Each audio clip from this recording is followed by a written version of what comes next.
Olá, sejam bem-vindos ao webinar do FNDE em Rede. O objetivo do nosso encontro é esclarecer dúvidas de técnicos e gestores da educação e atualizar informações sobre as principais iniciativas do FNDE em relação às medidas de enfrentamento à pandemia de Covid-19. Quem quiser nos seguir nas redes é fnde.oficial e podem usar a hashtag FNDE em rede. Convidamos o diretor de Ações Educacionais, Valmo Xavier, para dar as boas-vindas aos participantes.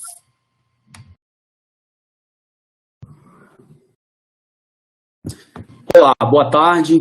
Nesse momento, damos início ao webinar FNDE em Rede, que é o encontro virtual do Fundo Nacional de Desenvolvimento da Educação, FNDE. Inicialmente, agradeço, em nome da presidente do FNDE, Karine Silva dos Santos, a participação dos mais de 8.000 inscritos neste evento. O FNDE é uma autarquia federal vinculada ao Ministério da Educação, pela execução das políticas e programas educacionais, no qual destacamos alguns, dentre eles a alimentação escolar, o transporte escolar, os livros didáticos, construção e reforma de escolas, financiamento estudantil, dentre outros. Considerando a missão do FNDE, que é prestar assistência técnica e financeira, executar ações que contribuam para uma educação de qualidade, bem como o movimento vivenciado atualmente pelo país, frente às questões relacionadas ao coronavírus, este encontro virtual abordará a execução do programa Dinheiro Direto na Escola, do Programa Nacional de Alimentação Escolar e também as obras paralisadas. O momento é de desafios para a execução dos programas educacionais, haja vista que ninguém esperava passar por uma situação parecida com a que estamos enfrentando, e é natural o surgimento de muitas dúvidas na execução das políticas públicas. O FNDE, com a participação do seu corpo técnico, os quais aqui agradeço pelo empenho e pela dedicação, não tem medido os esforços para manter em funcionamento os programas e as ações executadas pelo órgão. Entendemos que essas ações são de fundamental importância na contribuição de uma educação de qualidade e também ajuda no combate ao Covid-19. A tecnologia tem um papel fundamental nesse processo e o FNDE tem feito uso disso. O webinar FNDE em Rede é mais uma das ações utilizadas para aproximar o FNDE dos gestores, dos técnicos, da educação e da sociedade. Frisamos a importância da busca de informações em canais oficiais, pois são canais que possuem informações confiáveis. Infelizmente, existem muitas informações nas redes sociais que não retratam a realidade dos dados prestados pelos canais oficiais. Destacamos que, embora em muitas escolas as aulas estejam suspensas, o governo federal, por meio do FNDE, vem mantendo os repasses do PDDE, do PENAI e de outras ações. A proposta desse encontro é esclarecer as dúvidas de gestores e técnicos da educação sobre a execução do PDDE, do PENAI e das ações e das questões relacionadas às obras paralisadas. Além disso, também atualizar as informações sobre as principais iniciativas do FNDE em relação às medidas de enfrentamento à pandemia do coronavírus. No início dos primeiros casos de coronavírus pelo país, o FNDE e o MEC anteciparam os repasses do programa Dinheiro Direto na Escola, a unidade de ensino de todo o país, para a compra de produtos de higiene, como álcool gel e água sanitária, algumas medidas para combate ao Covid-19. Até o momento, receberam adiantamento cerca de 102 mil escolas, com recursos que passam dos 700 milhões, referente às duas parcelas do PDDE básico. Os valores começaram a ser repassados em 16 de março. Em relação ao PENAI, no início de abril, o governo federal sancionou a Lei 13.987, que permite a manutenção da política do PENAI e autoriza a distribuição dos alimentos aos estudantes durante esse período de pandemia. Uma realização, muitos municípios já vinham sendo feita por muitos municípios, do qual já tinha muitos alimentos em estoque, e pela legislação atual do PENAI, esses recursos não poderiam ser utilizados para a distribuição de kits. Dessa forma, a lei veio para facilitar e também para que os estoques de alimentos que estavam em muitas escolas, em muitos estados e municípios, viessem ser utilizados. Também temos a resolução que veio regulamentar, foi publicada pelo próprio FNDE, regulamentando essa distribuição, bem como uma cartilha específica para a aquisição da agricultura familiar e também um documento de perguntas e respostas. Todos esses documentos estão disponíveis no portal do FNDE e vai ajudar muito aos gestores da educação e aqueles que atuam diretamente com o programa da alimentação escolar. Quanto às obras paralisadas, no final de março, o FNDE disponibilizou em seu portal o chat online para solicitações referentes às obras escolares. A medida faz parte de uma série de aprimoramentos tecnológicos que visam flexibilizar, agilizar e modernizar o atendimento a gestores municipais, estaduais de todo o país. A iniciativa também surgiu como uma alternativa aos atendimentos presenciais, que foram suspensos temporariamente por conta das medidas de prevenção relacionadas ao coronavírus. Dessa forma, esperamos poder prestar as informações necessárias aos gestores e técnicos da educação, bem como à sociedade sobre a execução do PDDE, do PENAI e das questões relacionadas às obras paralisadas. Desejamos, com isso, um bom evento para todos os participantes.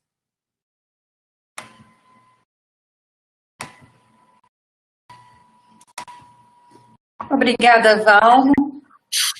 Hoje representando a presidência do FNDE. Agora convidamos o assessor de educação corporativa, Carlos Fortini.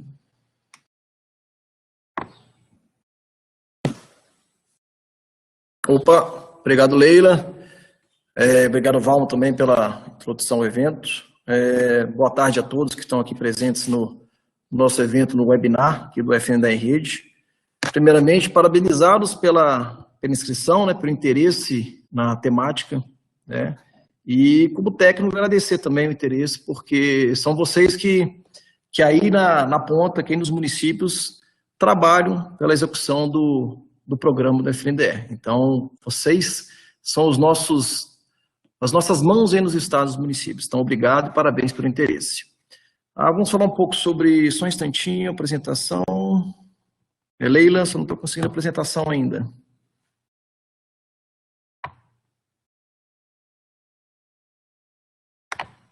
Opa, chegou aqui. Vamos lá, pessoal. Então, nós somos da assessoria de educação corporativa, tá? Nós somos responsáveis pela missão do FNDE de cumprir com a assistência técnica a vocês, municípios e estados. Nossa função é garantir que vocês consigam, por meio de nossas instruções, por meio da nossa ajuda, que vocês consigam executar de maneira exitosa e com a qualidade para que todos no Brasil tenham uma educação respeitosa, uma educação de qualidade, para que a gente possa ter cidadãos futuros aí que possam mudar o nosso Brasil.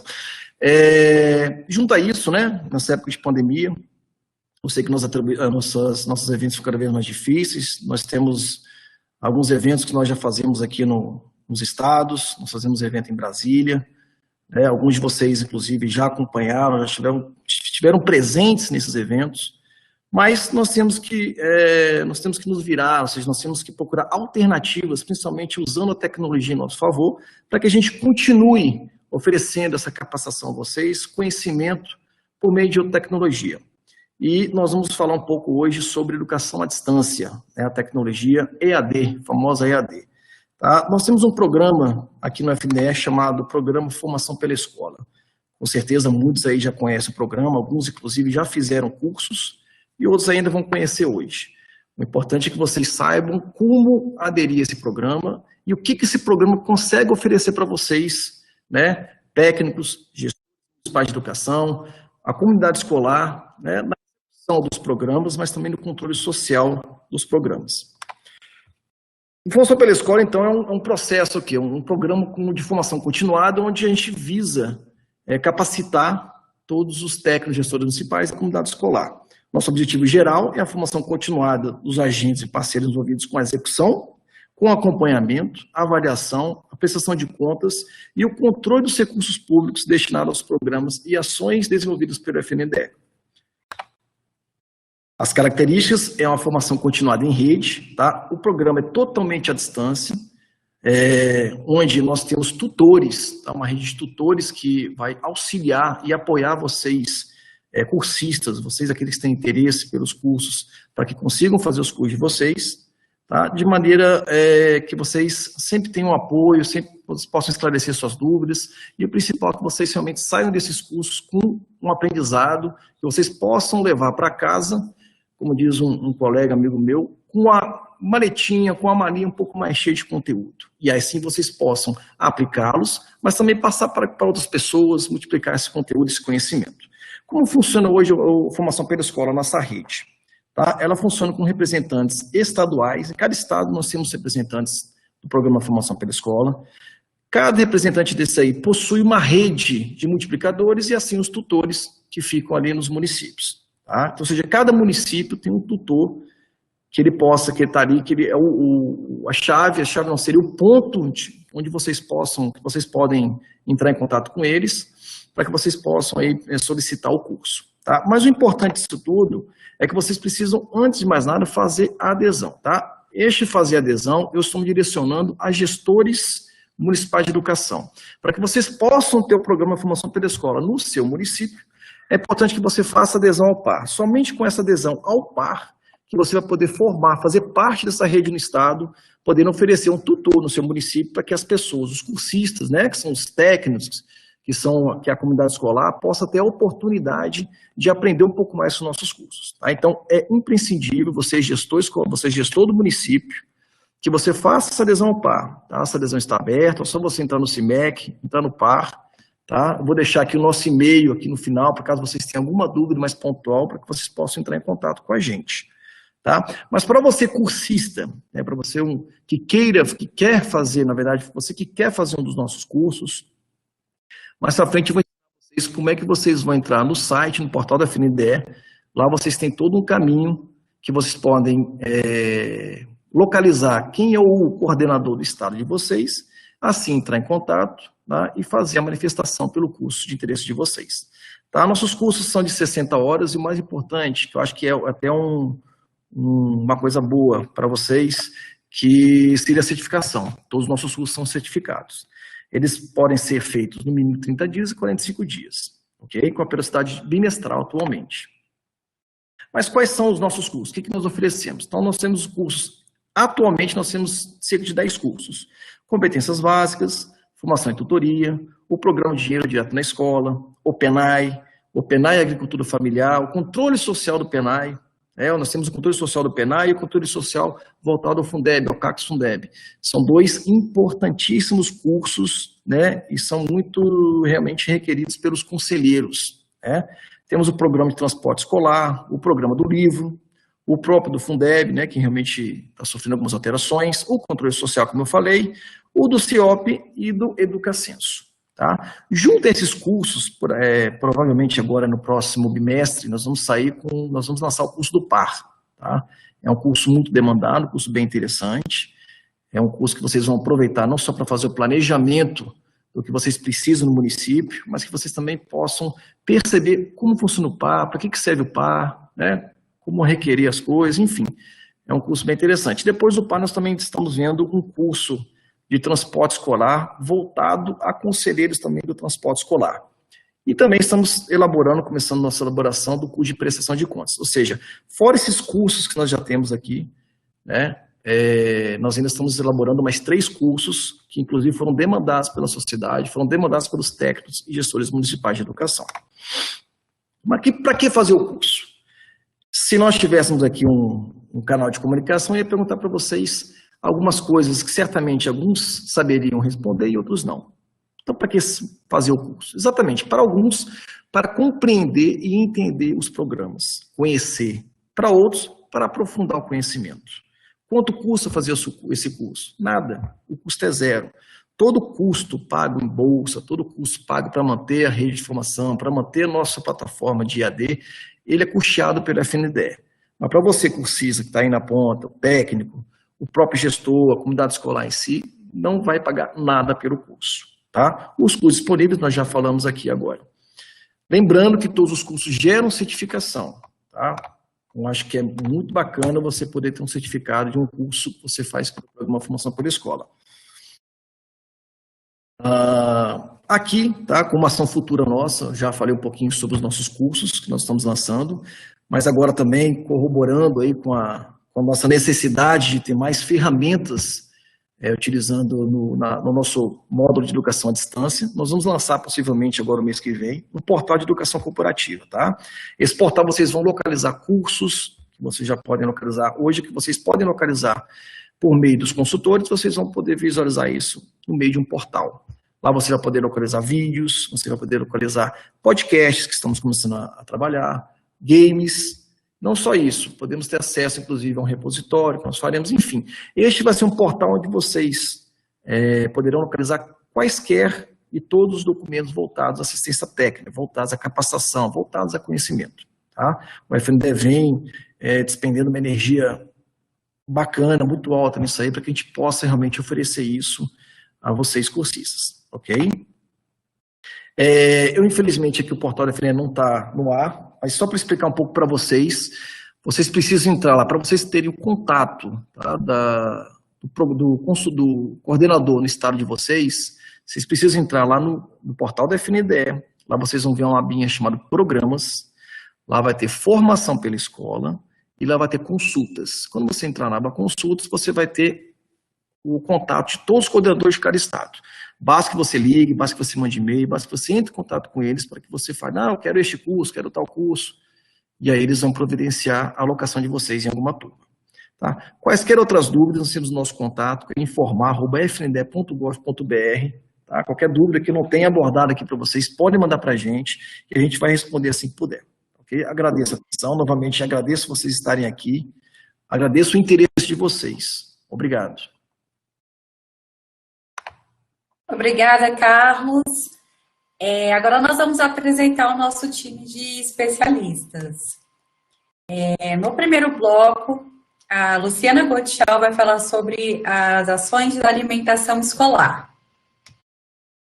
No segundo bloco, a Raquel Pereira vai falar sobre o programa Dinheiro Direto na Escola. E no terceiro bloco, Bruno Macedo vai falar sobre a paralisação de obras. Cadê os nossos especialistas aqui na telinha? Luciana, Raquel e Bruno. Ok. Agora nós vamos dar prosseguimento, vamos dar início ao primeiro bloco com a Luciana Gotchal. Luciana, a bola está com você. Olá, boa tarde a todos. Apresentação? Aí, maravilha. Boa tarde a todos. Meu nome é Luciana Gotchal. Eu estou como coordenadora de execução financeira da alimentação escolar. E eu queria agradecer a todos vocês por estarem presentes aqui na nossa webinar. Queria parabenizar todas as entidades executoras que têm nos enviado fotos e declarações de sucesso em relação à distribuição dos gêneros alimentícios durante a Covid-19. Parabenizar principalmente as entidades que deram início a essa distribuição com recursos próprios, mesmo antes da publicação da legislação do PNAE. Vocês foram a nossa inspiração e ficamos muito agradecidos com a preocupação de todos vocês para que nossos estudantes não entrem em insegurança alimentar e nutricional. Então, hoje eu estou aqui representando a coordenação geral do PNAE para falar um pouco desse programa lindo nos tempos de Covid.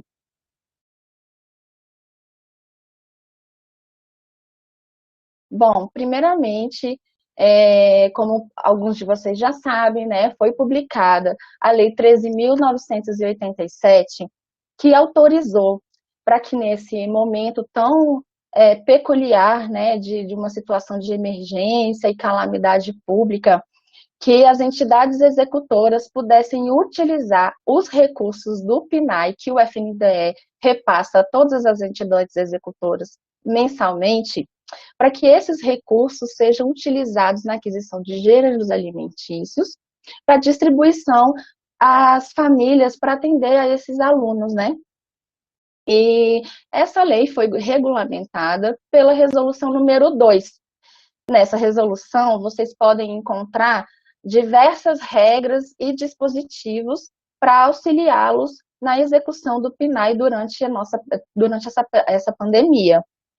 É importante ressaltar que a Lei 11.947 de 2009 e a Resolução 26 de 2013 permanecem vigentes. Então, durante a apresentação, vocês vão ver que a maioria dos dispositivos da lei e da resolução anteriores permanecem vigentes.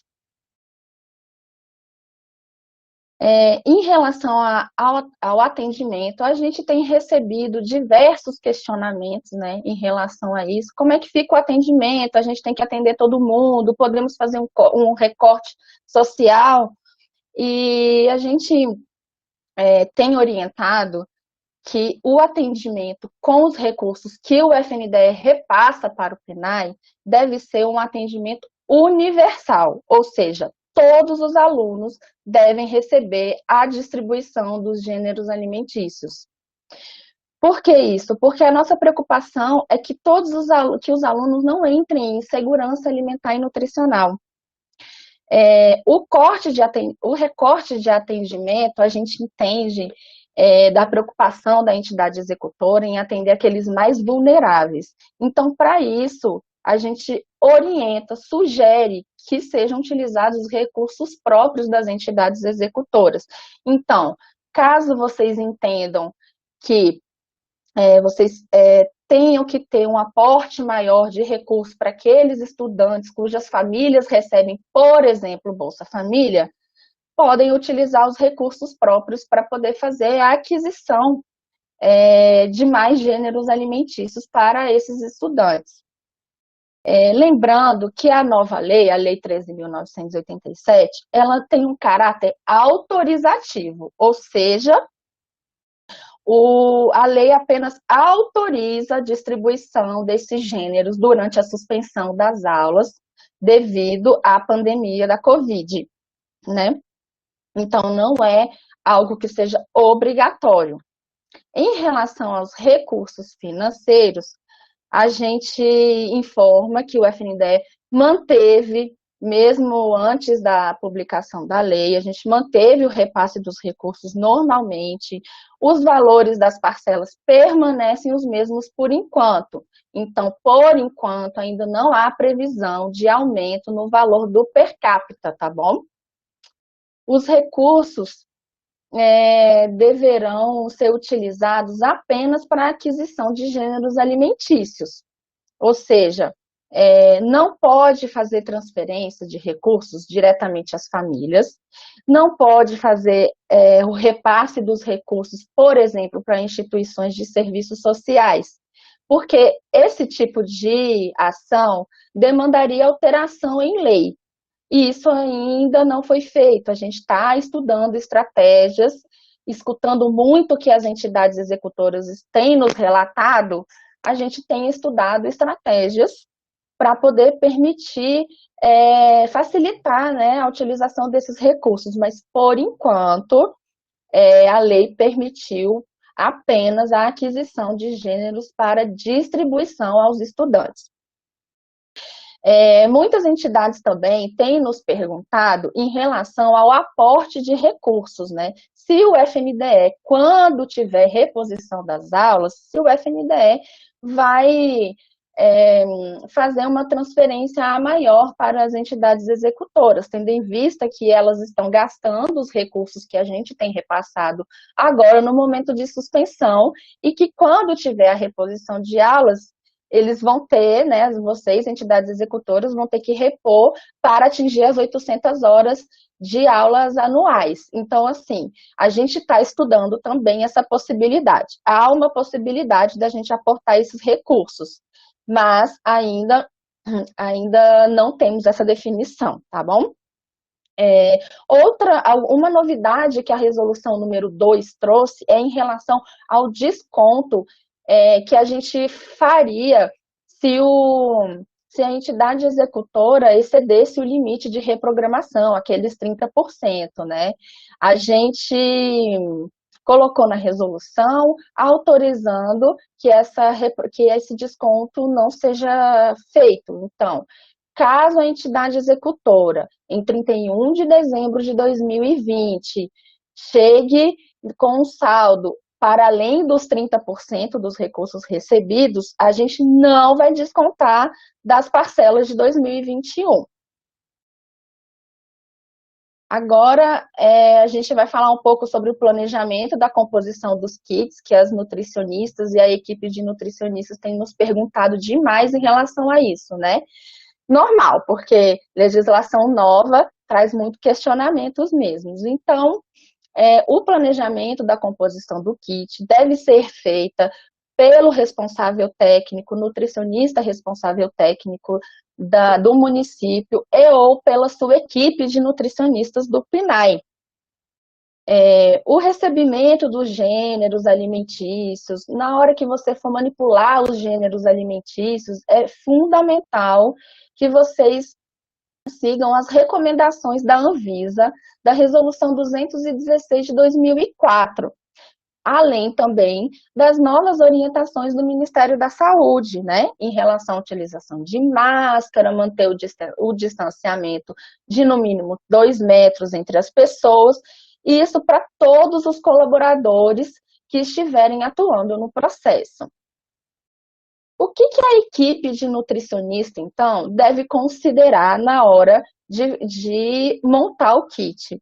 Primeiro, verificar o estoque, porque a gente sabe que muitas entidades executoras já haviam feito a aquisição dos gêneros alimentícios para atender aos alunos, né? Então, a gente sabe que muitos gêneros alimentícios estão em estoque. O que a gente pede é que verifiquem o prazo de validade dos alimentos que estejam mais próximos de vencer e priorizar a distribuição desses alimentos que podem vencer ou que tenham que vão vencer, que tem aquela, como frutas e verduras, né, que a gente não tem como estocar. É importante também que a equipe faça um planejamento prévio, né, vendo assim, quais refeições deverão ser atendidas pelo kit, quais itens são necessários para preparar essas refeições, observar a qualidade nutricional dos gêneros. Então, aqui a gente deixa bem claro que a maioria dos dispositivos da Resolução 26 ainda permanece. Então, dar preferência a alimentos in natura ou minimamente processados, evitar o fornecimento de alimentos cuja aquisição é restrita, conforme normatização da Resolução 26, e não fornecer produtos de aquisição proibida.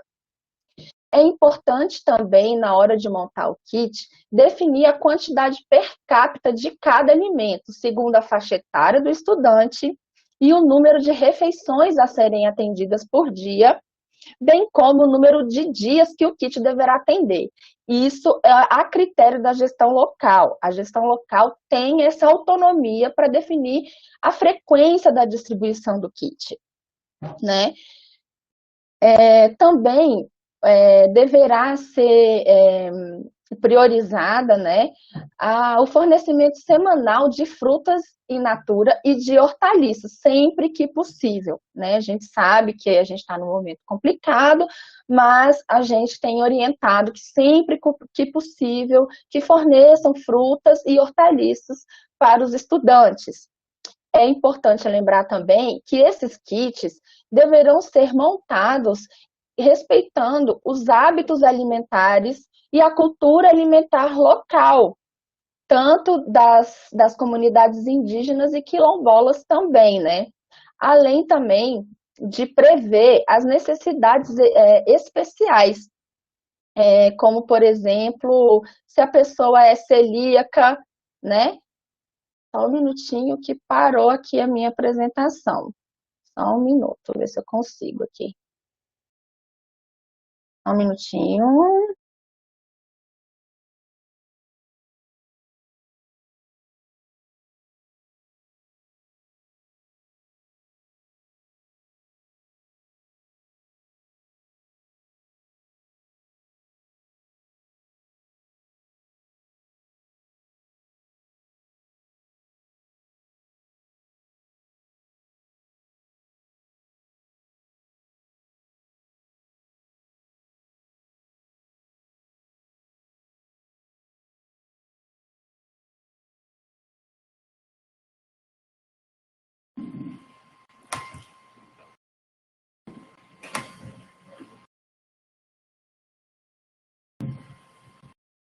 Bom, acredito que a Luciana tenha... Desculpe, gente. Voltou. Voltei.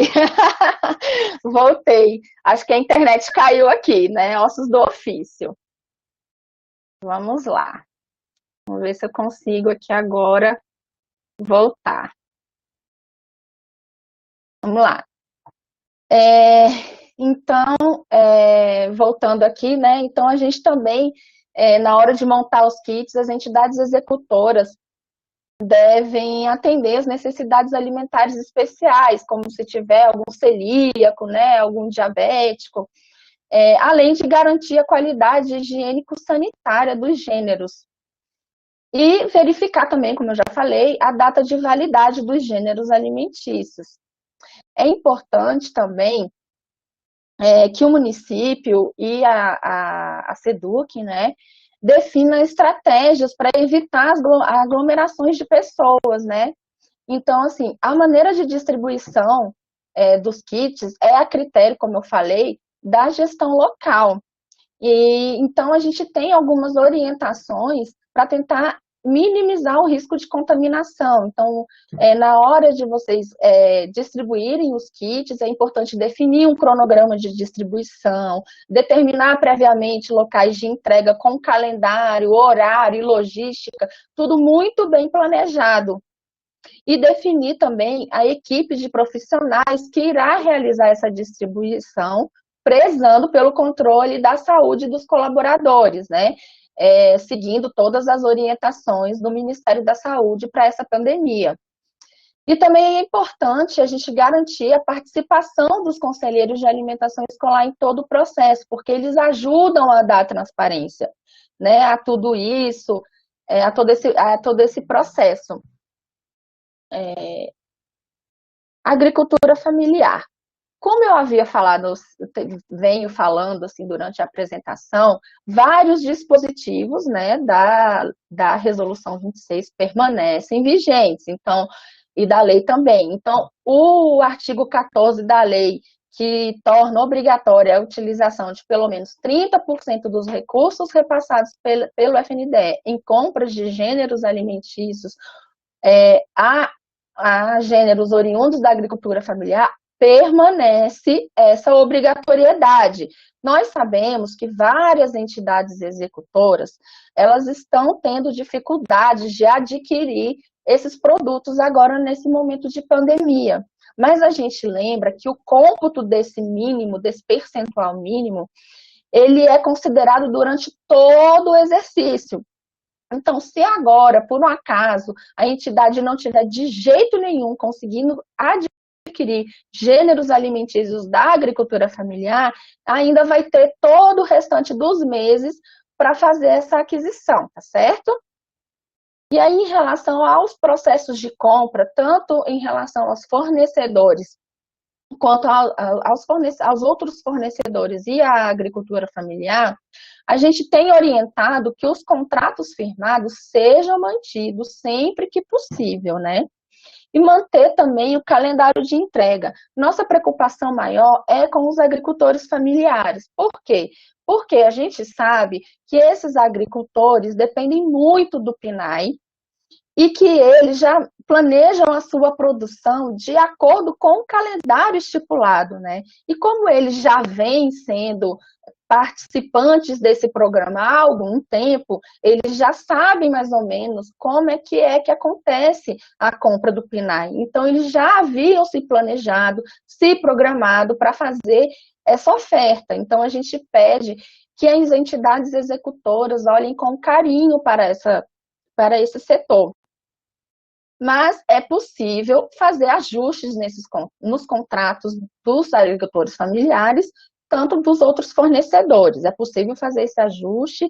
Em caso extremo, pode fazer a suspensão desses contratos, mas a gente alerta que todos os ajustes contratuais, ou até mesmo a suspensão desses contratos, sejam feitos a partir de parecer da consultoria jurídica de vocês, tá bom? Então, assim, quais são os ajustes que a gente considera possíveis, né, nesses contratos? Por exemplo, a remessa direta dos alimentos às casas dos estudantes, determinação local e de calendário diferenciados do que estava previsto, né? E a gente pede também que a entidade executora negocie com os fornecedores em relação aos alimentos que são perecíveis, para que esses alimentos sejam entregues só no reinício das aulas. Então, a gente pede muito bom senso, tanto da entidade executora quanto dos fornecedores nesse momento. Os processos licitatórios que estão em andamento, a gente tem orientado que assim, preferencialmente que seja realizado virtualmente, mas se não for possível, que toda a orientação do Ministério da Saúde em relação aos cuidados para evitar a contaminação sejam respeitados. Então, como eu já havia falado, a utilização de máscara, distanciamento de no mínimo 2 metros, utilização de álcool em gel e etc. É importante lembrar também que é possível que haja realização de licitação emergencial ou até mesmo a dispensa da licitação, como a Lei 8666 de 1993, ela já traz, né? Para isso, o que a gente orienta? Que também peça um parecer jurídico da consultoria jurídica de cada entidade executora, e que todos os critérios estabelecidos na Lei de Licitações e Contratos sejam seguidos, tá certo? Em relação às novas chamadas públicas, e aí eu me refiro especificamente aos fornecedores da agricultura familiar, a gente tem orientado que as novas chamadas públicas devem acontecer por meio eletrônico, definindo quando, como e onde os alimentos serão distribuídos. Os prazos permanecem os mesmos da resolução número 4 de 2015. Nesse sentido, é possível enviar documentos para habilitação das propostas, o projeto de venda e seus anexos e o contrato de compra e venda, tudo pode ser feito de forma virtual e digitalizado. Os projetos, eles vão ser analisados por uma comissão de chamada pública com a presença ou não dos interessados, mas é muito importante que a entidade executora crie mecanismos para a participação à distância dos agricultores familiares. É importante também publicar os resultados da chamada pública em imprensa oficial ou em qualquer outro meio acessível aos agricultores familiares. Como eu falei, vocês podem perceber que diversos dispositivos da Resolução 26, da 4 e da Lei 11.947 permanecem vigentes. Nesse sentido, a gente sabe que muitos agricultores familiares têm dificuldade, né, de acessar eletronicamente, de ter acesso à internet. Então, a gente pede que as ATERs, entidades de assistência técnica e extensão rural, apoiem bastante as entidades executoras e os agricultores familiares nesse momento. Em relação à atuação do CAI, o que a gente tem orientado? Também essa atuação não muda muito durante essa pandemia. A gente pede que os conselheiros continuem acompanhando toda a execução do PNAE, desde a preparação dos kits, junto com o nutricionista, a equipe de nutricionista, até a entrega dos gêneros aos estudantes.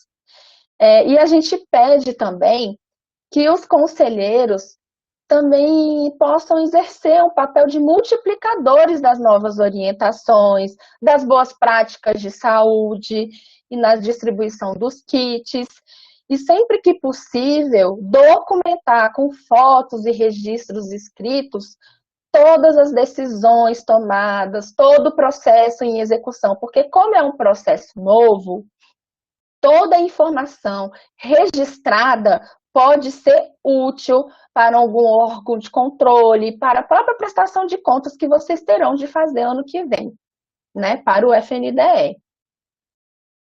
Falando nela, está aí a prestação de contas. Recebemos muitas perguntas em relação ao prazo de prestação de contas referente ao exercício de 2019. O FNDE está trabalhando em uma resolução para prorrogar esse prazo. A gente sabe que muitas entidades executoras, por conta da pandemia, estão tendo dificuldades em fazer essa prestação de contas. Então, a gente vai prorrogar esse prazo. Não sabemos ainda qual será o prazo, mas essa resolução está em vias de ser publicada. Então, eu peço que vocês aguardem um pouco, tá bom? Então, não haverá alteração na forma de prestar contas, referente a esses recursos repassados durante o período da pandemia. Esses recursos, deverão ser prestados contas deles junto com as demais parcelas no ano que vem. Da mesma forma como vocês estão fazendo a prestação esse ano, referente ao exercício de 2019, ano que vem vocês farão normalmente a prestação de contas de todas as parcelas recebidas do PNAE em 2020, certo? É importante, como eu já falei anteriormente, que vocês registrem todas as decisões tomadas com as respectivas justificativas, que tenham cuidado com as decisões que forem tomar, que tenham embasamento jurídico. Nós, do FNDE, estamos aqui sempre disponíveis para dirimir todas as dúvidas de vocês. No final da minha apresentação, eu coloquei 3 canais de e-mail, de endereço eletrônico, por meio dos quais vocês podem entrar em contato. Então, aqui é um material orientativo, como o Valmo, nosso diretor, já havia falado, nós elaboramos uma cartilha de orientações para a execução do PNAE nesse momento de pandemia, e um FAQ também, são as perguntas frequentes, né, que vocês nos alimentam, né, com essas perguntas, e nós também nos debruçamos sobre essas perguntas para trazer as melhores respostas a vocês, as melhores orientações, para facilitar que os alimentos cheguem até os estudantes, mas sempre dentro da lei. E um muito obrigado. Aqui estão os 3 e-mails, por meio dos quais vocês podem entrar em contato, tá bom? Eu agradeço muito a participação de todos. E é isso aí, obrigada. Obrigada a você, Luciana, pelos esclarecimentos. Uma informação importante é que os técnicos, os nossos especialistas, eles construíram a apresentação deles com base nas perguntas que vocês enviaram para a gente pelo formulário de inscrição. Então, a gente fez uma triagem de todas as perguntas, todos os temas que foram colocados nas perguntas e os técnicos preparando seus materiais. Agora vamos passar para a Raquel, que vai falar sobre o programa Dinheiro Direto na Escola.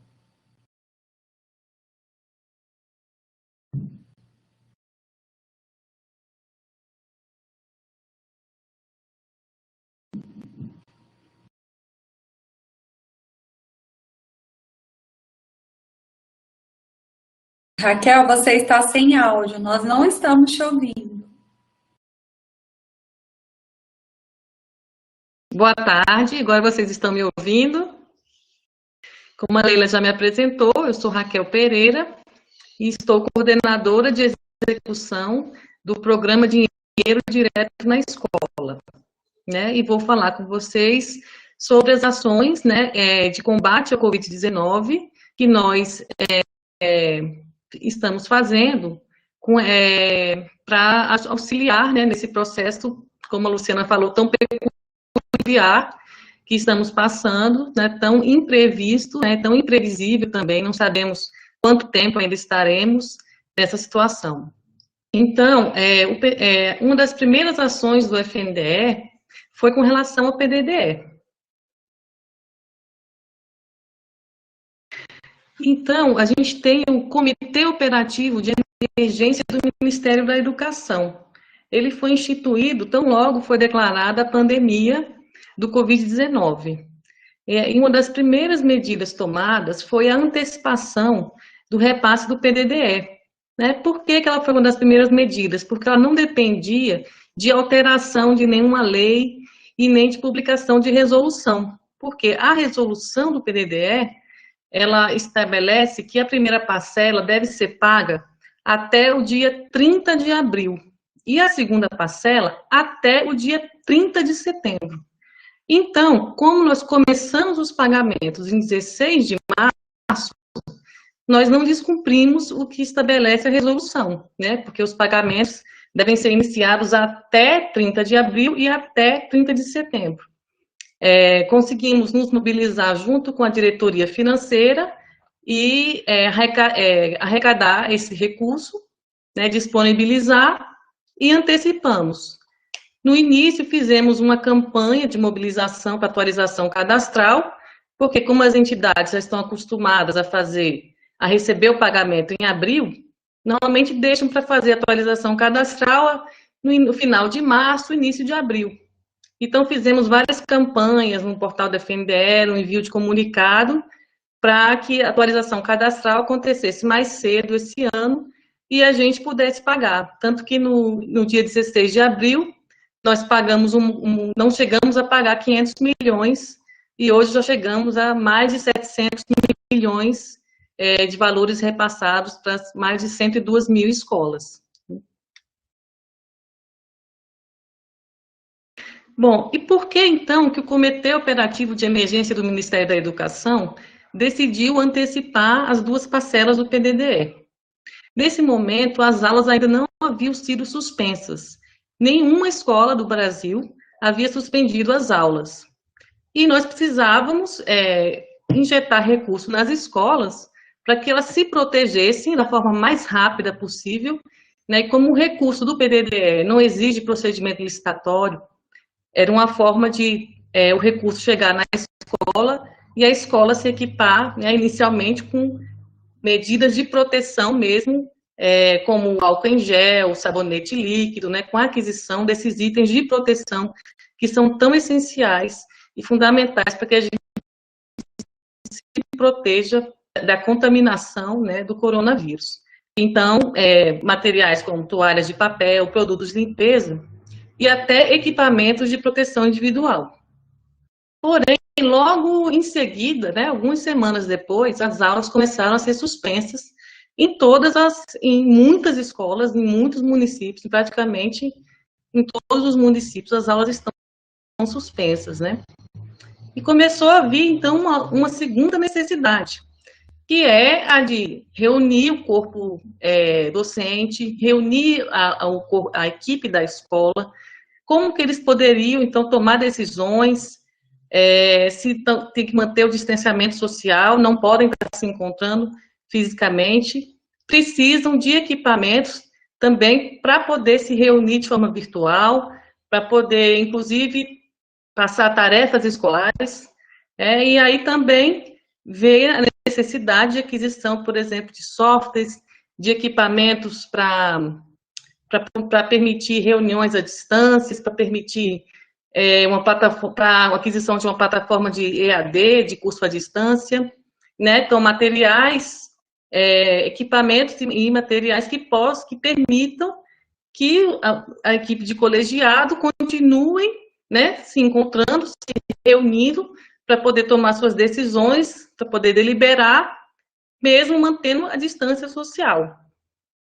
Também é importante um outro viés que pode ser investido, né, com esse recurso antecipado do PDDE, na produção de material educativo, material instrucional, porque a gente sabe que ainda uma parte da população não está consciente da necessidade do distanciamento social, né? Infelizmente, a gente não vê muitas pessoas na rua, algumas pessoas, inclusive, que não acreditam nessa necessidade do distanciamento social, que a escola também pode entrar com seu papel educativo, né, de educar, de conscientizar a população, seja dos seus alunos, seja dos pais dos alunos, seja da comunidade que vive ali ao redor da escola.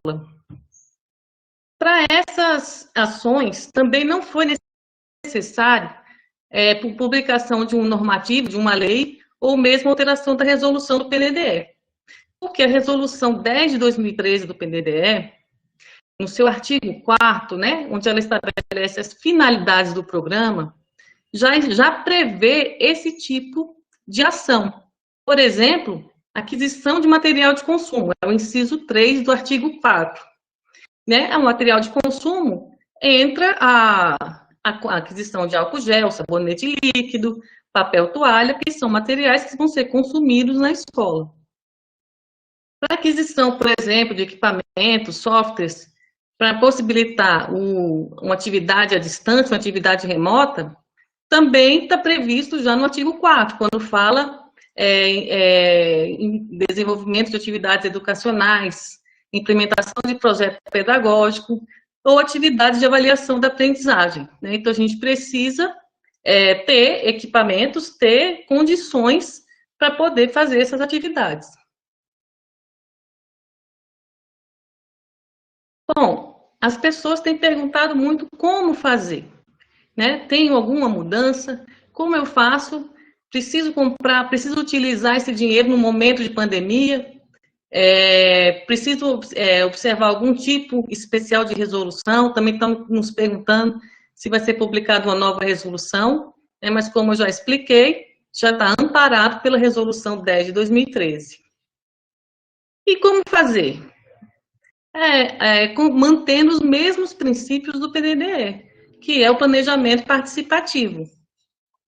Então, é importante que a gente reúna virtualmente a comunidade escolar, né, os membros da unidade executora, que estão à frente, né, da gestão desse recurso, e que analisem as necessidades da escola. Acredito que a maioria das escolas já tinham se planejado para 2020 com o que fazer com esse recurso, né? A gente sabe, inclusive, que muitas vezes o planejamento já vem de longa data, às vezes, inclusive, guardam uma quantidade desse recurso para investir numa ação pedagógica, ou para aquisição de um material, ou para aquisição de um bem de capital. Então, a gente sabe que esse recurso já tinha uma destinação para ele. Mas agora nós precisamos analisar as novas necessidades que surgiram por causa da pandemia.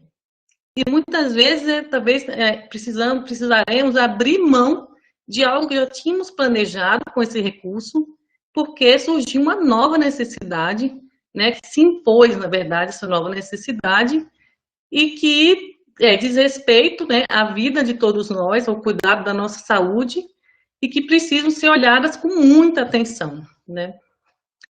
E aí, então, vamos estabelecer nossas prioridades. Então, eu sei o quanto eu tenho de recurso, tem muitas escolas também que têm um recurso próprio, tem um suporte da prefeitura, sabe que pode contar com o apoio da prefeitura, então precisamos avaliar e ver como vamos agir diante dessa situação. Não tem uma fórmula matemática, cada escola vai ter que olhar para as suas necessidades e verificar como a melhor forma de se proteger diante dessa situação.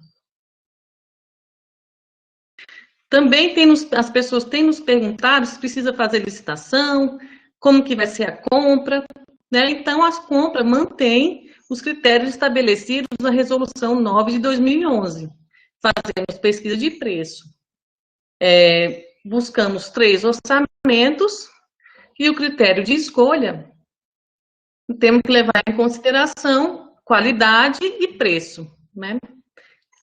Algumas das perguntas que nos encaminharam questionava sobre, principalmente de pequenos municípios, questionava a inviabilidade da pesquisa de preço em função de pouca concorrência, né? Muitas vezes o município tem apenas um fornecedor para determinado produto. Nesse caso, a Resolução 9 de 2011 também prevê situações em que é possível abrir mão da pesquisa de preço porque eu não tenho outra concorrência. Nesse momento também de pandemia, é muito difícil estar se locomovendo para lugares mais distantes, né? Também a Resolução 9 de 2011 prevê a compra pela internet. Isso já é previsto nessa resolução. Então, quem tiver interesse, né, na compra pela internet deve observar o que estabelece a Resolução 9 de 2011. Prestação de contas também foi um tema que recebemos muitos questionamentos. Primeiro, com relação a um erro que estava ocorrendo no SIGPC, que não reconhecia o recibo de envio, né? A entidade enviava a prestação de contas, aprovava as contas da escola, e mesmo assim, não estava recebendo a primeira e segunda parcela do PDD. Já foi constatado que havia um erro no sistema, e o erro foi corrigido na semana passada, e muitas dessas escolas já receberam na segunda e terça-feira, né, o valor que cabiam a elas. Então, temos estado bem atento às dificuldades encontradas no SIGPC e estamos nos reportando diretamente ao setor de prestação de contas para que a gente consiga corrigir essas divergências que têm acontecido com maior celeridade, maior rapidez. Também não está sendo possível incluir obrigação de prestação de contas das prestações de contas de saldo de anos anteriores, né? A equipe de prestação de contas nos informou que está sendo feita uma evolução no SIGPC para que esses saldos de anos anteriores apareçam de forma automática, né? E que essa mudança está para ocorrer nos próximos dias. Por esse motivo, não foi disponibilizado agora em 2020 a opção de incluir obrigação de prestar contas, né? Exatamente porque esses saldos vão aparecer de forma automática. E como a Luciana já falou, está prevista a prorrogação do prazo para o envio da prestação de contas, né? Então as entidades vão ter tempo para fazer a prestação de contas também de saldos reprogramados, né, com tranquilidade.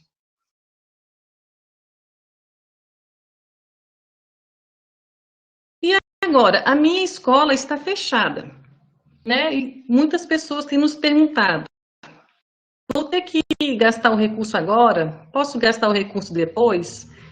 Né? Posso adquirir kits para distribuir para os alunos? Né? Então, antes de mais nada, se minha escola está fechada, eu ganhei tempo para me planejar melhor. Né? Eu não sou obrigado a gastar o recurso no período da pandemia. Né? Se minha equipe de colegiado entende que é melhor a gente poupar para que quando as aulas retornarem, que as medidas de higiene precisarão ser bem mais rígidas, né? Precisamos ter recurso em caixa na escola para poder adquirir produtos de higiene que, com certeza, né, quando a gente afrouxar esse isolamento social, a gente não vai ter ainda combatido o vírus 100%. Então, vamos precisar ainda estar nos cuidando, estar cuidando do ambiente onde a gente frequenta, cuidando das pessoas que frequentam esse ambiente. Então, a escola vai precisar, né, de ter recurso para álcool gel, ter recurso para manter os ambientes mais limpos, né, com mais frequência de limpeza, talvez até de ter máscara na escola para distribuir para o aluno, porque pode ser que um aluno tenha esquecido a máscara em casa, não tenha condições de ter adquirido a máscara, né? Então, são situações que a gente precisa estar preparado para quando a gente retornar, né, à nossa vida, quando a gente começar a normalizar a nossa vida, né? Posso utilizar o recurso para possibilitar reuniões remotas com a equipe? Sim, como eu já falei, né? Para adquirir um software, para adquirir um equipamento. Também vou anunciar aqui que essa semana nós pagamos o programa Educação Conectada, né? Fazemos, os estados e os municípios já receberam. Então, as entidades que foram selecionadas, né?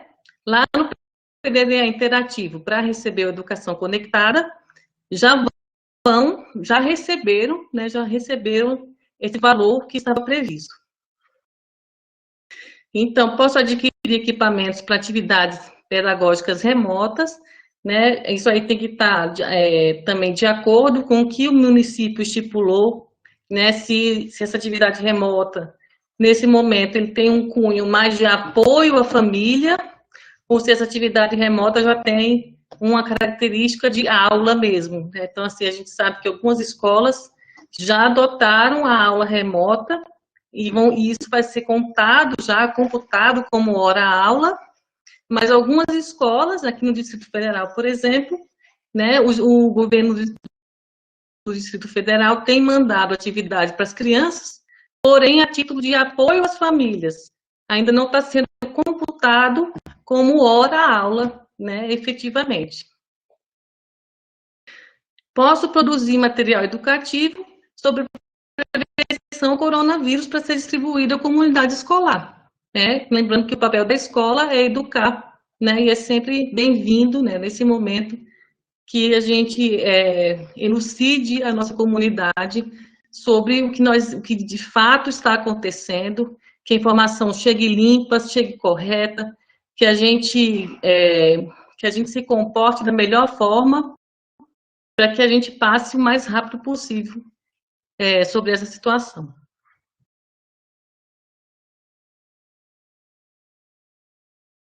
Bom, importante também falar sobre as condições para recebimento dos recursos, né? Então, a resolução número 10 de 2013 e as alterações posteriores que vieram com a resolução 8 de 2016 e 6 de 2018, estipularam, né, a atualização cadastral no sistema PDDE Web como obrigatório. Então, isso já está acontecendo desde o ano de 2019. É um fato a mais, uma burocracia a mais a ser seguida, porém, de extrema relevância, porque precisamos saber informações cadastrais da unidade executora, como o gestor responsável, a agência que ele gostaria de receber o recurso, e a situação de adimplência com a prestação de contas, que isso já sempre foi assim, né, e continua acontecendo agora também. Chegaram a nos perguntar se a gente iria continuar lendo a situação da prestação de contas de pagamento, mas já é estipulado, né, pela resolução, é algo muito difícil da gente abrir mão. Então, a gente faz um apelo aqui de que resolvam as pendências com as prestações de contas, para que receba o recurso, né, e esteja preparado para o retorno às aulas, ou mesmo agora, se já tiver uma utilidade para a sua escola estar utilizando esse recurso. Por enquanto, não há previsão para distribuição de kits de higiene e de proteção individual ao aluno durante o período da pandemia, né? Enquanto houver paralisação das aulas, não há previsão de distribuição de kit ao aluno. Então, essa é uma medida que foi realizada no programa Alimentação Escolar. No programa PDDE, não foi estipulada essa medida, né, exatamente porque a gente entende a necessidade da escola ter esse recurso para quando as aulas retornarem, né, já que a gente não tem uma previsão de uma suplementação de recurso, né, não temos nenhuma garantia de que a escola, usando esse recurso agora para comprar um kit e distribuir para a comunidade, que ela vai ter depois uma suplementação para poder manter a escola, né, funcionando bem no retorno às aulas. Também nos perguntaram bastante sobre a categoria econômica do recurso, né? Então, precisamos observar a categoria econômica do recurso. Então, se eu pedir 20% de recurso de capital e 80% de custeio, na hora de gastar, eu tenho que observar a categoria econômica, mesmo no momento de pandemia. E como eu já falei, não há previsão para o repasse de uma terceira parcela no segundo semestre, uma terceira ou uma quarta parcela. Né? Nesse momento, não temos essa previsão e não saberia dizer se é possível, né, lá na frente. Então, não vamos contar com nenhuma outra parcela, serão essas duas parcelas que já foram repassadas.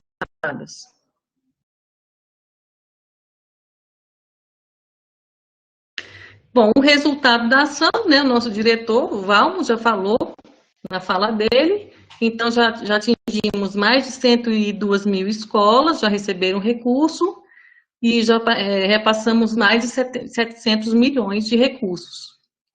E se sua escola ainda não recebeu, não fique sem receber.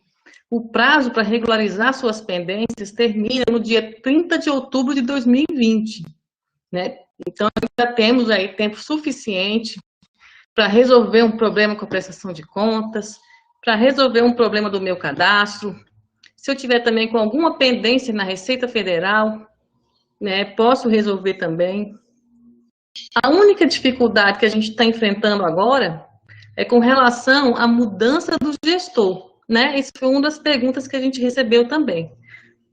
O mandato do conselho venceu e a escola está com dificuldade de fazer, primeiro, a nova eleição, né? Mas pode ser feita de forma remota, e depois que aí é o registro em cartório dos novos membros que foram eleitos, né? Essa é uma situação um pouco mais difícil de contornar, mas talvez, se você levar essa situação ao conhecimento do seu secretário de Educação, e o secretário de Educação, por sua vez, levar ao conhecimento também do gestor da entidade, né, pode-se fazer uma negociação com o cartório, se estiver fechado, que ele atenda excepcionalmente as escolas, né, porque é um serviço essencial, e precisa de regularidade para que o Banco do Brasil abra a conta, né, ou mesmo deixe o novo gestor movimentar o recurso que está, às vezes, já disponível na conta e não pode ser utilizado em funções cadastrais, né, de alteração de cadastro, de alteração de dirigente.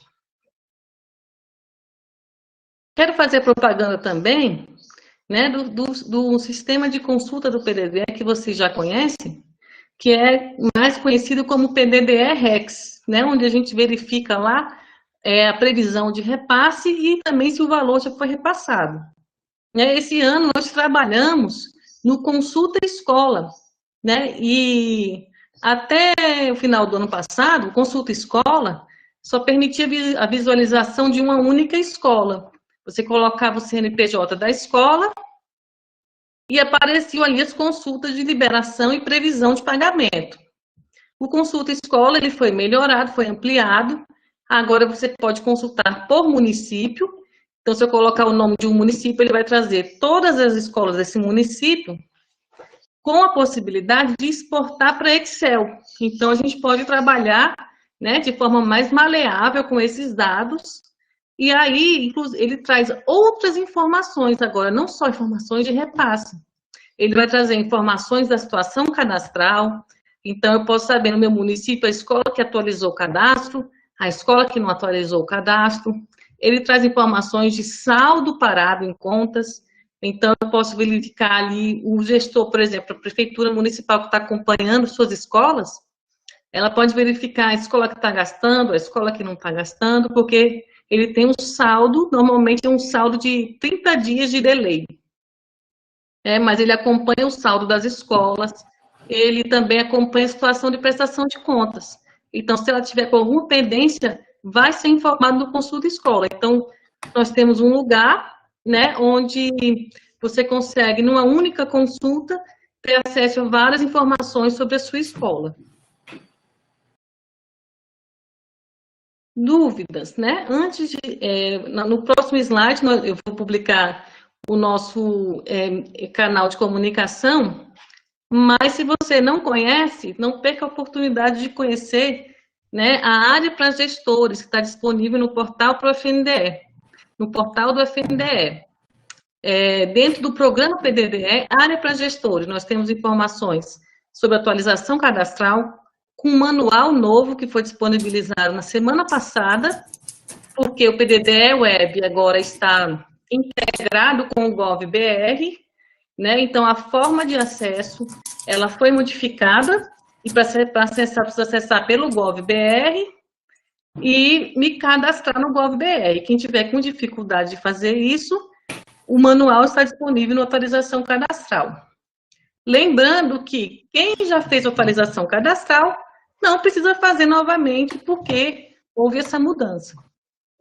Temos o boletim informativo também, que saiu um boletim agora, inclusive com uma matéria sobre Covid-19, informações também sobre o cartão PDDE e manuais de orientações. Quem estiver com dificuldade de constituir unidade executora, que também nos perguntaram isso na listinha de perguntas que nós recebemos, pode consultar manuais de orientações, que lá tem orientações de como constituir unidade executora.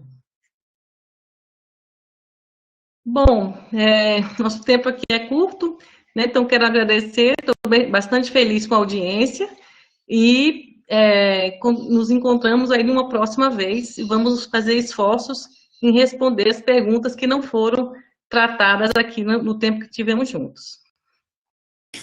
Obrigada, Raquel, muito bom.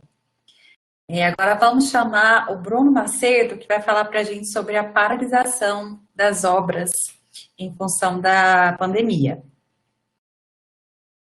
Vamos aguardar o Bruno aparecer aqui na tela para a gente. Olá, boa tarde a todos. Boa tarde, Leila. Tudo bem? Pessoal, vamos falar hoje um pouco de obras paralisadas, que é um grande problema nessa pandemia, justamente pelos efeitos, o grande problema que é manter essas obras em paralisação, e a gente sabe que é necessário nessa época de pandemia. Meu nome é Bruno Macedo, eu sou engenheiro civil, trabalho no monitoramento de obras do FNDE.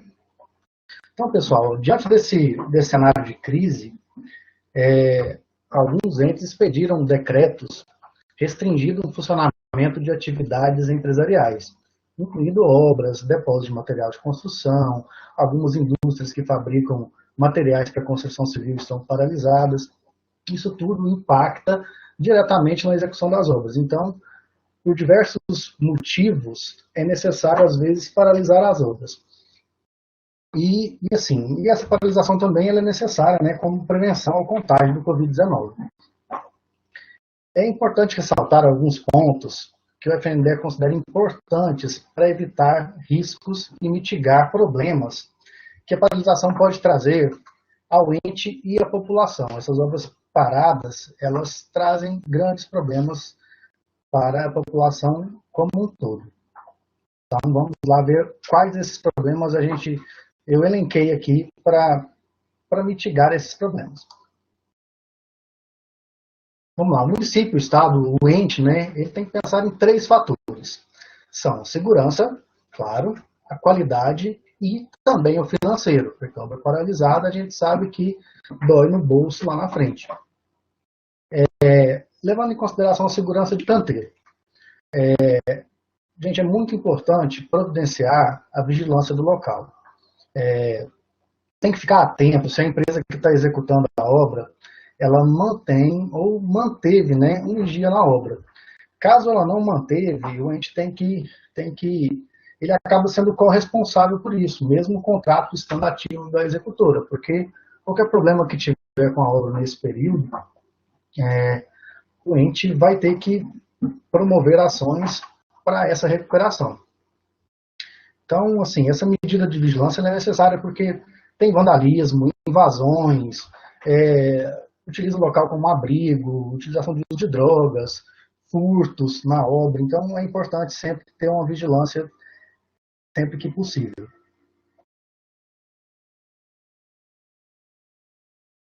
Bom, vamos lá.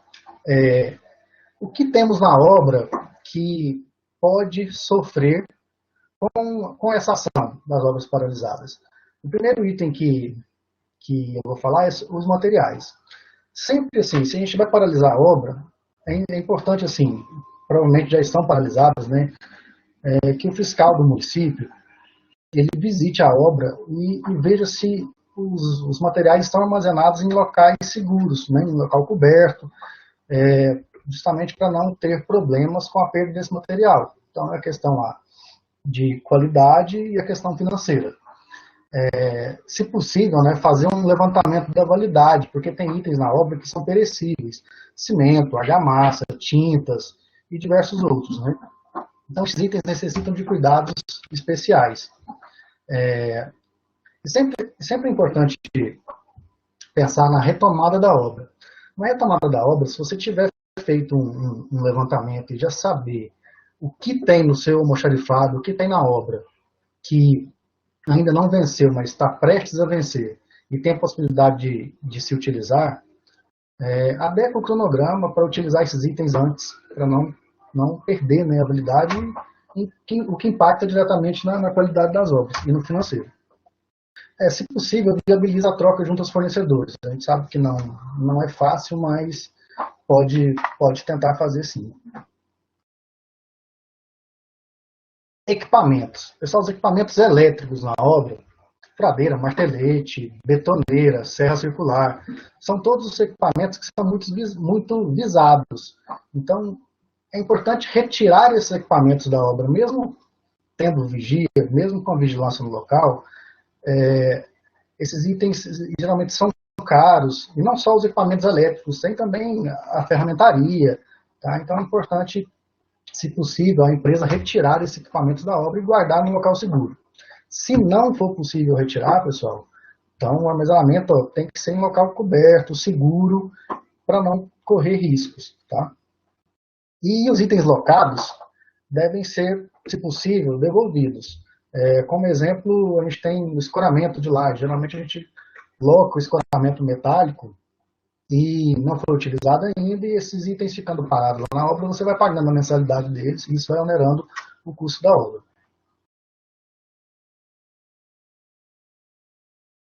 Vizinhança. Pessoal, a obra também impacta diretamente a vizinhança. O canteiro é um local que possui diversos pontos de armazenamento de água parada. E não é só o Covid-19 que mata, a dengue também mata, e mata muito no Brasil. Acho que o ano passado foram cerca de 1.000 mortes, né, por dengue em todo o país. Então é importante sempre fazer uma vistoria dessas obras, tá? E limpar esses pontos, né? O interessante é, antes da paralisação, vistoriar toda a obra e eliminar o máximo possível desses pontos de proliferação, tá? Tanto do mosquito da dengue como de outras pragas.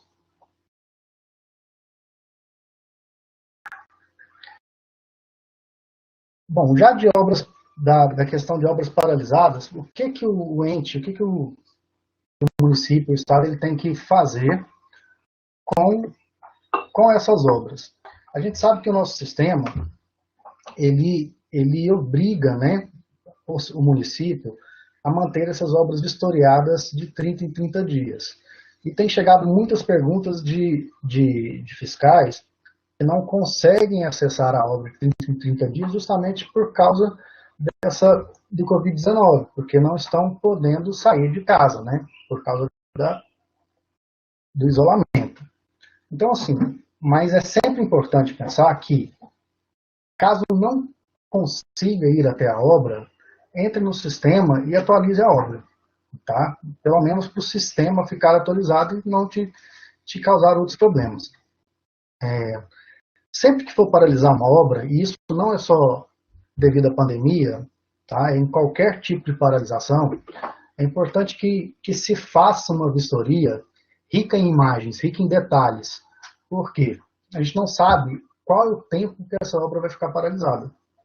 Então, é sempre importante que vá até a obra e nessas fotografias, tire fotografias das fachadas, interna, externa, de tudo que vocês acharem pertinentes e anexem uma vistoria, tá? Justamente para ter esse acompanhamento, tá? Saber como essa obra foi paralisada.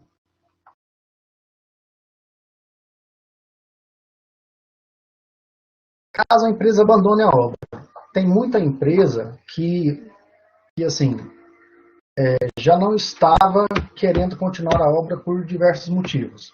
Tá? E assim, está aproveitando essa pandemia justamente para abandonar a obra. Então, se vocês tiverem acesso a essa informação durante a pandemia, tá? É importante já ir aplicando as medidas cabíveis, tá? Acessar o jurídico e ver o que pode fazer, notificar a contratada, para ver se ela realmente vai abandonar a obra ou, após a pandemia, ela vai voltar à execução. Caso ela fale que não vai voltar, tá? Providenciar a rescisão contratual, tá? E já solicitar a criação de obra vinculada, porque esse tempo, tá? De paralisação, se a empresa abandonar a obra e você for esperar passar o tempo de paralisação para providenciar os trâmites iniciais para a nova licitação, para depois conseguir licitar, pode ser que demore muito mais tempo para a obra paralisada, e isso não é ideal. Então, o interessante é que se consiga fazer, pelo menos, o levantamento da obra, esses processos, para que a licitação seja correta durante a pandemia, isso tudo caso a empresa abandone a obra e seja necessário fazer novamente a licitação.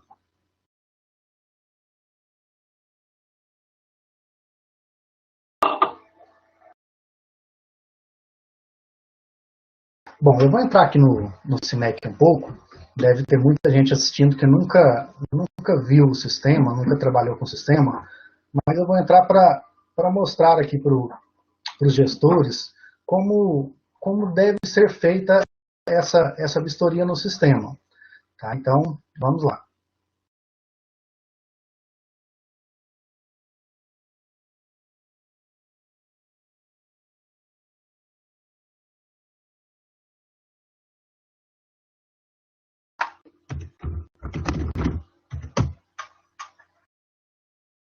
Bom, eu vou entrar numa obra de exemplo aqui para mostrar para vocês como fazer no sistema.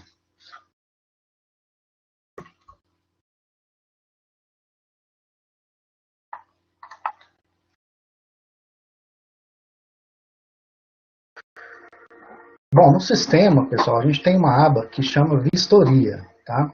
Essa aba aqui, Vistoria, quando você acessa ela, você tem aqui, lá embaixo, do lado esquerdo, Inserir acompanhamento. Entrando aqui nessa aba, vai aparecer a data do acompanhamento, tá? Você vai colocar a data, tá? Vou simular aqui para vocês. Uma data prevista de conclusão, aqui. Vocês colocam também uma data prevista, nome do responsável, você vai colocar. E na situação, tem 3 situações: concluída, em execução e paralisada.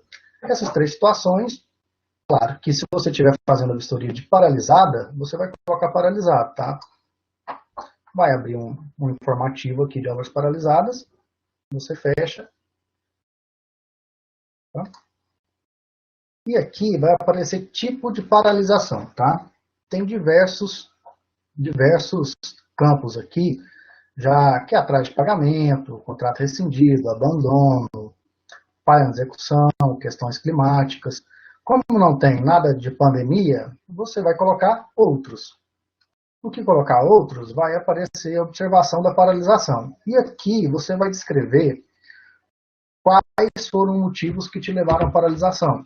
Tem municípios, tem estados que não tem nenhum decreto de paralisação de obra, mas vocês acharam, a prefeitura achou pertinente a paralisação para evitar o contágio. Então você vai descrever se tem alguma portaria, se tem algum decreto, né, o que tem que te obrigou a paralisar a obra e algumas observações da obra que você achar pertinente.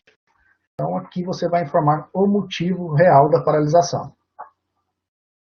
Você está fazendo a vistoria, coloca os percentuais, tá, que a obra paralisou, e vai inserir todas as fotos. Lembrando que o relatório fotográfico é importante que seja completo, tá, com diversas fotos, diversas imagens, porque essas imagens podem resguardar, tá, o ente de ações futuras. Tá? Isso acontece muito de empresas, quando paralisam a obra, e assim com essa pandemia pode ser que aconteça mais ainda, quando ela retomar a obra lá na frente, ela pode falar que a obra foi danificada, que teve itens que foram degradados com o tempo, e aí comece a cobrar aditivos do ente, justamente por causa desses problemas. Então, se você tiver uma vistoria bem feita, você pode comprovar, tá, se realmente foi danificada devido à paralisação da pandemia ou não, já era itens que estava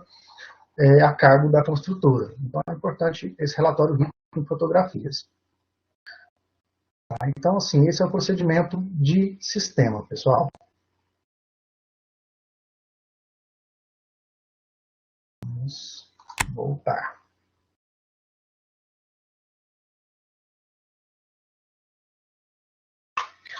Bom, após passar a pandemia, né, vai ter a retomada das obras.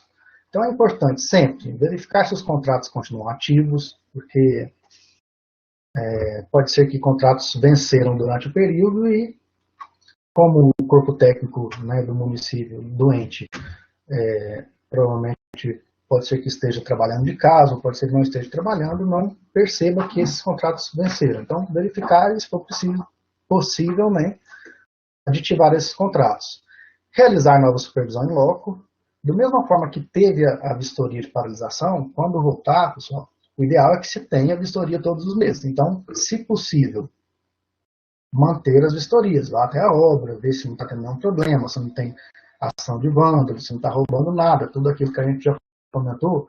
Se possível, vá mensalmente à obra e alimente o sistema com essas informações. Caso não, no retorno, tá? Realiza uma supervisão bem detalhada. A equipe de engenharia de vocês tem que ir à obra e realmente verificar o que se houve, né, problemas com a obra durante a paralisação. Então, atualizar o sistema. E caso a obra retorne para execução, logo após, né, lá na vistoria, naqueles 3 campos lá, execução paralisada e concluída, coloque a execução e preencha a vistoria normalmente.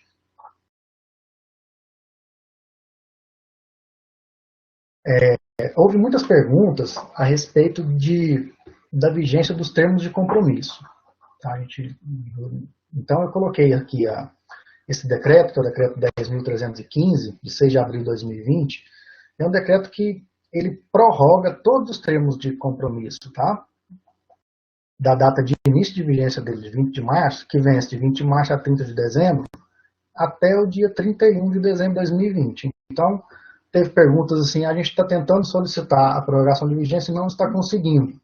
Então, essa prorrogação já vai ser automática até 31 de dezembro.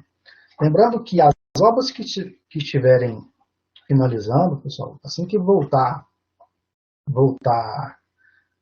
à execução, se estiver paralisada, tá? Vocês finalizem a obra, inserem a vistoria de concluída, pode fazer a prestação de contas técnicas dessa obra normalmente, tá?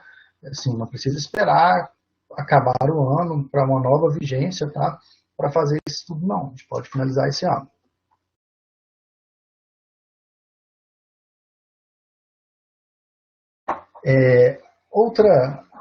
Agora, já em informações gerais, a gente teve muita pergunta sobre a nova pactuação referente às obras inacabadas.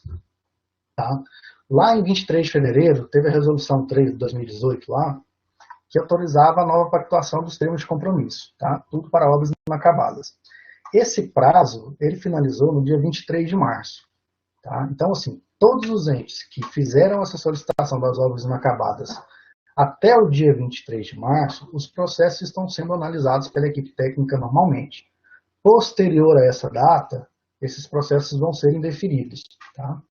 A não ser que essa resolução seja prorrogada. Até o momento não foi prorrogada e então a gente não sabe se vai ser prorrogada, tá? Então, os que fizeram, pode ter certeza que os processos estão sendo analisados, tá? Um dos passos desse processo de nova pactuação é a vistoria em loco. Um técnico do FNDE ou de algumas das suas empresas contratadas, ele vai até a obra e faz um levantamento, a supervisão da obra. Esse procedimento da nova pactuação, ele não está ocorrendo. Todas as viagens estão canceladas durante essa pandemia. Então, as obras que já tiveram essa vistoria, os processos estão correndo normalmente. As que não tiveram, a parte documental corre normalmente, só que fica faltando essa vistoria. Então, esses processos não vão ser concretizados durante a pandemia. Tá?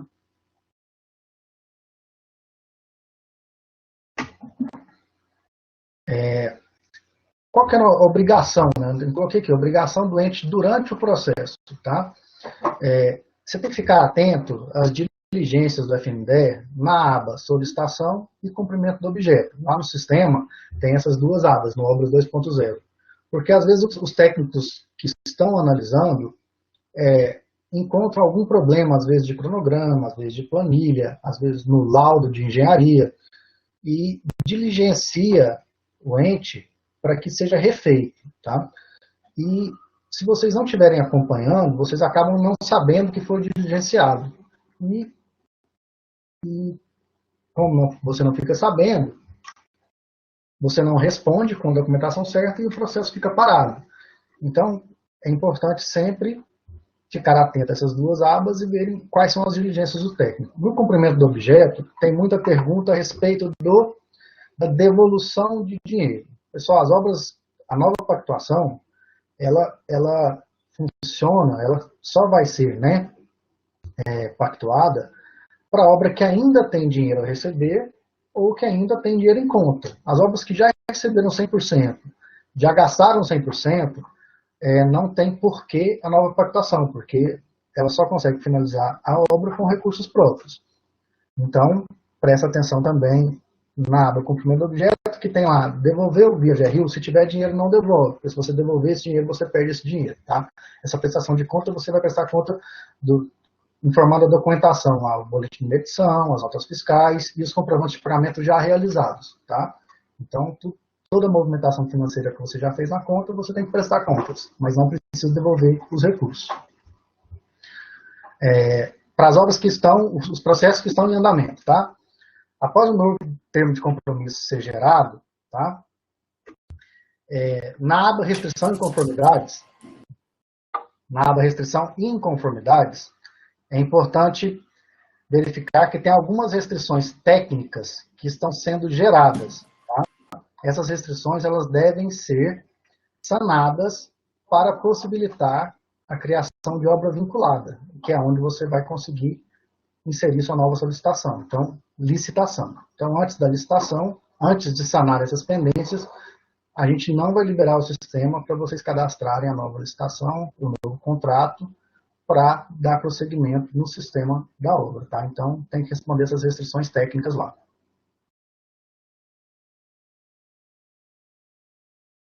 Bom, pessoal, de monitoramento de obra era isso. Vamos chamar a Leila, obrigado. A minha coordenação é a CEGIMP, Coordenação Geral de Implementação e Monitoramento de Projetos Educacionais. O e-mail de contato é assessoria.cegimp@fnde.gov.br e o telefone está aí, 2022-4696. Lembrando que, eu acho que a Leila vai comentar aí agora com vocês, que diversas perguntas que foram feitas, tá? No cadastro do FNDE, a gente está formatando elas para posteriormente estar respondendo para vocês. Tá? Obrigado a todos, boa tarde. Tchau, tchau. Obrigada, Bruno. Excelente explanação, obrigada mesmo. Pegando o gancho na fala do Bruno, nós recebemos uma quantidade muito grande de perguntas e algumas perguntas não relacionadas ao objetivo hoje do nosso webinar, perguntas em geral. Então, essas perguntas foram repassadas às áreas técnicas, essas áreas técnicas estão formatando as perguntas para, então, respondê-los de forma adequada, porque nosso tempo é curto e a gente não consegue adequar, não conseguimos adequar, responder todas as perguntas. Aqui na tela, agora, nós temos, no chat, as pessoas perguntaram sobre os contatos, né? Temos aqui o contato para mais informações sobre alimentação escolar, o e-mail cgpai@fnde.gov.br. sobre o programa Dinheiro Direto na Escola, pdde@fnde.gov.br, sobre obras, o Bruno acabou de nos passar o contato, assessoria cgimp@fnde.gov.br, e para mais informações sobre os cursos, né, disponíveis no Formação pela Escola, o e-mail é informar@fnde.gov.br. O conteúdo, o material de apoio deste webinar, ele vai estar disponível na central de conteúdo do portal do FNDE. Então, lá vão ter todos os materiais relacionados ao nosso webinar do FNDE em Rede. Agora, os nossos agradecimentos, eu gostaria muito de agradecer a todos que estiveram até agora conosco no nosso webinar. Agradecer às equipes técnicas, né, que para a realização deste webinar, muitos profissionais foram envolvidos. Então, nosso agradecimento muito especial à equipe técnica da RNP e à equipe técnica do FNDE, todos que promoveram este evento. Então, é isso. Obrigada a todos e até a próxima.